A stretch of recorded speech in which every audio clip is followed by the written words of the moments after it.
இன்றைய தினம் வந்து எங்களோட வயலில் வாழைத்தார் அடித்து மார்க்கெட்டுக்கு அனுப்புகிறோம். அதனோட காணொலி காட்சி தான் நீங்கள் பார்க்குறது. வாழை வெட்டுறதுக்கான அருவாளை பார்த்துருப்பீங்க, எந்த அளவுக்கு ஷார்ப்பாக இருக்கும் அப்படின்னு. இந்த சைனாக்காரங்களை பார்த்துருப்பீங்க, மரத்தில் லேசாக கொத்திட்டு இருக்கிறாப்புல. இப்போ நம்ம தமிழ்நாட்டுக்கார வெட்டுற மரம் எப்படி வாழைத்தார் வெட்டுறங்கிறத வந்து பார்ப்பீங்க. இதை பார்த்துட்டே இருக்கீங்க. இந்த நம்மளோட தமிழ்நாட்டு ஸ்டைலு. மரத்தை கீழே இறக்கி அறுக்கிறதில்ல, நம்ம ஒரு குச்சியை ரெடி பண்ணி அதில் ஒரு அருவாளை சொருவி, இந்த அருவா பிளைடு கூட தோற்று போயிடும். அந்த அளவுக்கு பக்காவாக பர்ஃபெக்டாக இருக்கும்.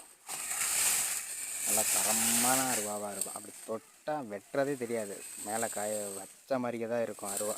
அந்த அளவுக்கு வந்து பயங்கரமாக ஷார்ப்பாக இருக்கும் அருவா.